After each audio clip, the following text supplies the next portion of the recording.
the same DNA as a plant, right? We all have a little fraction because we're all eukaryotes, right? Now this simple fact is something that indigenous cultures have never lost, right? Because we never lost in Māori culture, we never lost our connection to our DNA bloodlines, to the bloodlines of plants. But in Western civilization, what happened was that those connections were lost over millennia. But I think now, where thinkers like Donna Haraway, Karen Barad talk about multi-species justice and companion species, these really important ideas are starting to come back in to Western epistemology. So I'm a trained academic. I'm a senior lecturer at Queensland University of Technology. And so I sit in a really unusual place, right, as an Indigenous Māori woman, also working in a university, right? So you have certain constraints to this type of research that you can do. And I was talking about plant communication in about 2013, 2014. And people said to me, stop talking about that. Stop talking about that. That's not a real thing, okay? And now in 2023, we can talk openly about communication with plants because there's so much research now, right? There's Monica Galliano, wonderful Australian botanist who's drawn attention to the clicking signals that plants make sonically. There's Stefano Mancuso, of course. So, science has really carved out a space in this evolutionary biology field, right, where it is actually changing how Western epistemology is thinking about the relationships between plants and humans. So this is all to give you a little bit of context with my cultural background, my scholarly background, and also to kind of situate a little bit of the work that I'm about to unfold to you. But to set the scene a little bit, I'm going to tell you where I was at in 2017 to 2019. Okay, so I was working with plant bioelectrical signals a lot, and I was trying to bring in a sort of sense of human communication. Okay, and obviously human communication with plants, that's from the human side, because I don't know how the plant is feeling. Okay, and it would be silly of me to say that I'm doing this to help the plant or to care for the plant, because plants don't need really care, they grow themselves, right? We garden them because that's an ego thing for us. So just to be clear, so this thing I was doing with plants, it was about trying to gain, to help other humans understand that plants aren't passive. Okay, that they're actually communicating all the time through these electrical signals. So I was looking at Monica Galliano and Stefano Mancuso's research on the topic, and I started to be inspired to make artworks that would show the public what these signals were doing. And so I set up a little sensor. It's actually a sensor that anyone can purchase online, okay? I didn't make it, I tried some Arduino versions myself, they were terrible.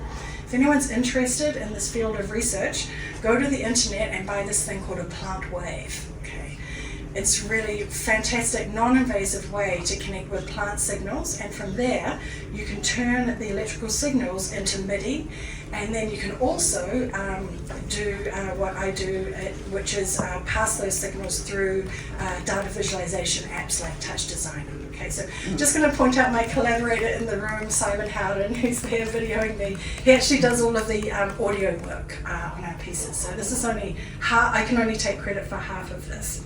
So working with plants, I started to think about ways that we could draw attention to these signals.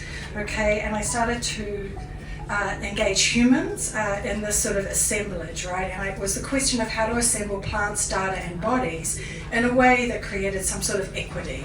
Okay, and it's difficult to talk about multi-species justice in relation to plants because simply we don't know how plants are feeling about what we're doing to them. Okay, so we have to be really careful in our interactions with plants. We know a lot more about how animals are feeling as a result of us interacting with them, but plants are still very mysterious. So the assemblage of the plant data bodies was from my own sort of perceptions. And I had a headset here with an HTC Vive with a leap motion. It's called Ultra Leap now, so this is a few years ago. They've rebranded, and it was actually a gestural interface. Okay, so the gestures were actually connected into Touch Designer, and every time you move near a plant, you could actually track your own gestures and interactions. And I have this little thing here you probably have already seen, if anyone's seen Kapa Haka, which is a Māori dance style, right? We have this way where we move our hands, right? It's called wiri wiri.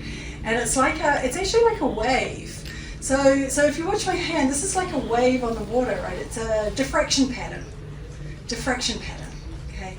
And so I started like moving my gestures around with these diffraction patterns, and I started to kind of try to create a sort of a respectful, occasionally there would be some tactile touching, but it's sort of an interaction where the plants could be their own entities, their own beings, and engage with humans, right, without being in a system of resource extraction. Because that's really how mostly we're thinking about plants now. In Western epistemology is still in terms of resource extraction. And so currently I live in a country called Australia, and that's one of the worst offenders of resource extraction in the world today. Okay, we're pulling out the residue of plants from millennia old in the form of coal, and that's being burned as fossil fuel. Okay, so living in a country as well that's literally a poster child for the worst aspects of resource extraction sort of motivated me down this path a little bit further. So what is the technique and the method? Okay, it's actually very straightforward. So the plant sensor, so that's the plant wave device, is attached to the leaf of the plant. Here I have an agave attenuata that I grew in my garden. I felt quite guilty actually when I dug her up because she's quite happy in the garden. But she became my co-composer for a number of performances. And this picture of a time diagram in the blue, okay, you can see we have a time axis going along the x-axis, and we have pitch going along y. Okay, and each one of those tiny little dots is a signal. Okay, and each one of those little dots, my collaborator Simon Howden changed into a MIDI note. Okay, so that we could actually hear, or we could have an oral representation of the signals of the plant. So some people could say, okay, this is plant music, and that's one way to describe it, okay. But then another way to think of it is it's actually like a heartbeat or a circadian rhythm of a plant, okay. And if you think about human music, where we get our rhythmic sense from, it's actually a heartbeat. Okay, and your heart is beating at about 130 BPMs, okay, and that's the same pulse as techno music or EDM or house music, right? All those styles are at about 130 BPM, okay? And so our music comes from our heartbeat, okay, and our central nervous system follows our heartbeat, okay, and it's the same. Plants don't have organs, right, but they still have these electrochemical systems, and they're also following a circadian rhythm, a biological rhythm. It's just their rhythm is stutters, okay, and it's points and it's dots, and it would be staccato, okay, and it's very hard for humans to follow it, and it's even harder for humans to find it attractive, right, because when you listen to a plant making a signal, it's like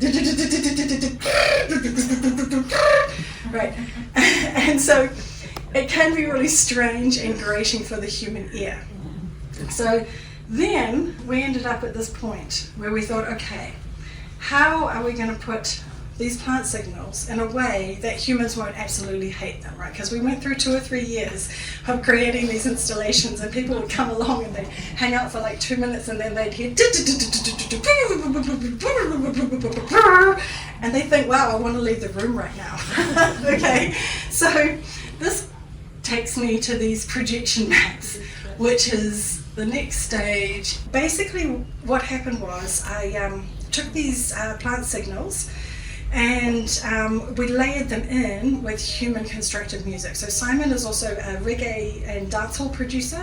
He's been on the Billboard about 4 times with different reggae and dancehall artists. He also works with reggaeton artists in Costa Rica. And so he started blending together these really difficult to comprehend plant signals with more palatable human music, okay? And then I placed them through Touch Designer, one of my favorite programs, and I made a kind of large-scale interaction. Audio reactive, not gestural reactive, but audio reactive. And you can see here, this is actually in a really interesting environment. It's called a Cave 2 by Mikadine. So it's a 320-degree cylinder. So if you were to play the video of this, you would actually see it was wrapped. It's actually wrapped around the cylinder. But what I was kind of focusing on at that stage was trying to channel a little bit also from my heritage as a New Zealand Māori woman. And so my name is actually the same as my fifth great-grandfather's name, Rewa. He was a signatory to a treaty, native treaty that we have in Aotearoa called the Treaty of Waitangi. And so my name actually means to meet people in high places, right? So I always think it's appropriate when I go to give presentations, right? Because this is a kind of a high place for media art. And so I started thinking about how I could bring in elements from the natural environment, the forest, what we call te taio, which is the natural world, bring that into a digital and a virtual space, right? Because there's a slightly kind of strange separation that's developed in Western epistemology when a lot of Western scholars look at Indigenous artists. They want them to perform traditional art in an analogue way. Okay? And so I think it's really an important thing that you can do as a young Indigenous artist is to be digital, to be virtual, to try and make that space for your work so that there's an increased understanding of what Indigenous people can do. Right, because that's a limitation that's been placed on you, is to say you must be a traditional analog artist. Right, so what I started to do was to bring in these flowers, which I loved since I was a child, called a pohutakawa, which is like a geyser flower. So these red flowers, they have little stamens that kind of shoot out, and then the green form, I started making something that was like woven baskets. Okay, baskets kind of woven together, but I used a bit of Python to kind of create the forms. It's mainly just noise oscillators and geometry and touch designer, if anyone's kind of familiar with that making. I'd used a little bit of compositing and After Effects afterwards, but it's mainly pretty touch designer native. So I started also messing around with eel traps, okay, and this thing which is called a hinaki. Okay, so it's actually a traditional trap for catching eels in a stream, basically. And so you can see in here we have this sort of woven dot-like texture. And the interesting thing is that meshes in digital art, okay, are very much like basket weaving anyway, right? If you think about what a mesh looks like, it's very much an interconnected series of lines with vector points, okay? And that's kind of also like weaving. Right, it's like materials, okay, that are woven together, placed together on an X and a Y axis, okay, and that's also what we're doing in digital art, right? So once you start really unpacking it, you realise that the traditional art making can actually be very close to digital art making, and you can kind of transduce the traditional into the digital and the virtual quite easily, right, with some experimentation.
Yes.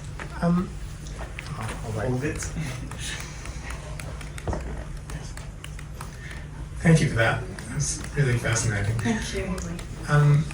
Could you explain more about your thinking and the choices you made in translating the data points from the plants into the baskets and the flowers and the imagery? Yes. And your thinking behind that process? Yes. I do a lot of experimentation. Okay, and it's funny because I also teach in a school of creative practice, and we're always telling our students, you have to plan it out, you've got to get your prototype going, blah, blah, blah. I actually don't work like that at all. I just sit with a computer and I mess around for maybe 4, 5, 6 hours, and then I go back every day and I do the same thing. And then I have mainly like 70% of my work that I just throw out. You know, I literally hit the delete button, but then I've got the 30% that I think qualifies as being okay. And that's what I put in. And so I don't know if that's really explaining my process so much, but it's a method really, isn't it? It's an experimental method. Yeah. Hello. Hi, Jill. Hi. I would like to ask you about, have you shown this works to your own people and how they feel about it? I think that's important. Thank you. That's a lovely question. Yes, I have. And so it was interesting because, you know, when you've known people for decades, right, sometimes they can be reticent to give you feedback.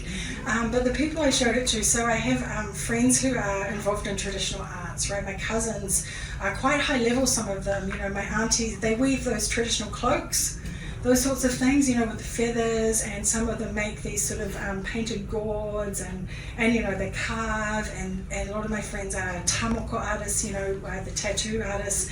And, you know, you're a little bit afraid to show people like that, right, because they're so high level with their own traditional arts.